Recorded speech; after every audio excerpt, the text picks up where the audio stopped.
Hello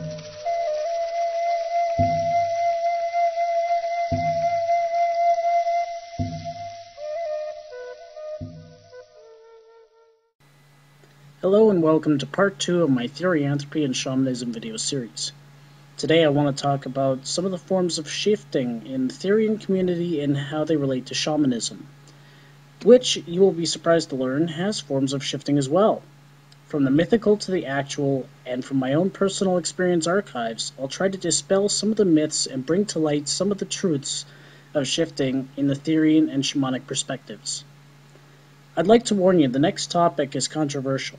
However, I feel a need to discuss it because I've come across numerous disturbing articles on the net about physical shapeshifting, therianthropy, and shamanism having a common link.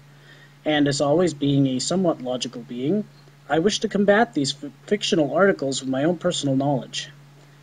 Neither shamans nor Therians have the supernatural or magic ability to shapeshift. Some shamans claim to have magic potions made from herbs. But quite frankly, it's probably just some hallucinogen that will make you think you've transformed into an animal. I myself have witnessed a ritual some years ago in New Mexico where a shaman gave a young apprentice a magic potion made from peyote extract. Needless to say, the apprentice claimed to have an experience where he physically shapeshifted. But as a witness to the ritual, I can tell you that he simply flopped around on the floor like a fish out of water, babbling hysterically.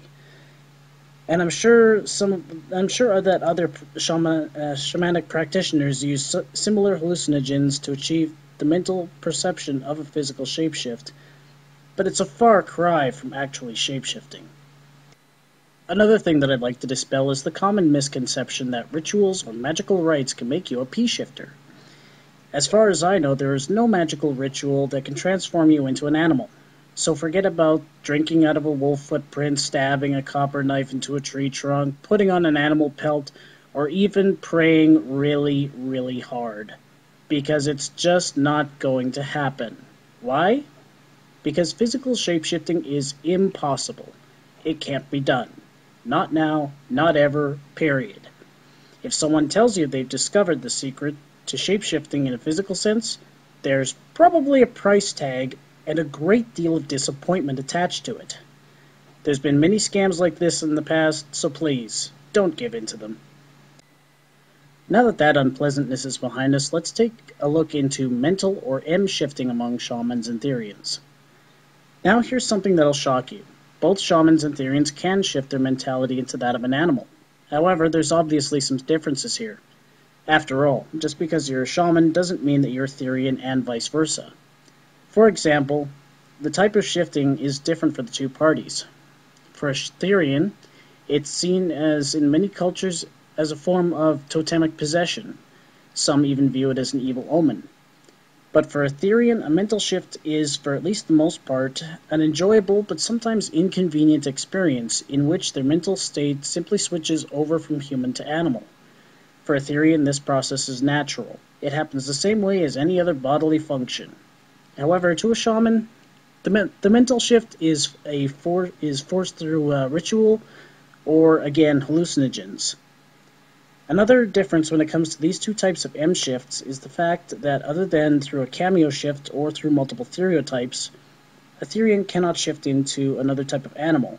However, a shaman can mentally shift into whatever animal he wishes to conjure up, because of his or her connection to spiritual totems, which come in every shape and size. So as long as he provides the totem with a gateway into the physical realm with ritual practices, he'll shift.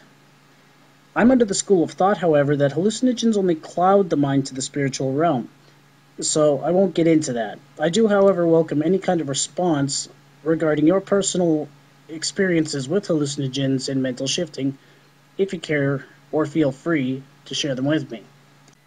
Right, getting back on track. Phantom shifts are going to be a very easy subject.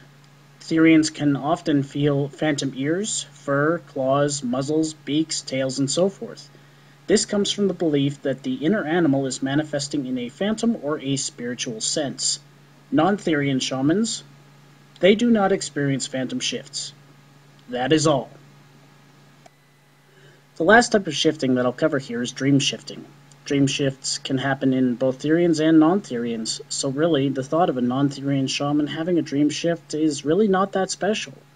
Everyone's had a dream about being an animal, and shamans take this as a message from the creator or an omen of some kind depending on the culture.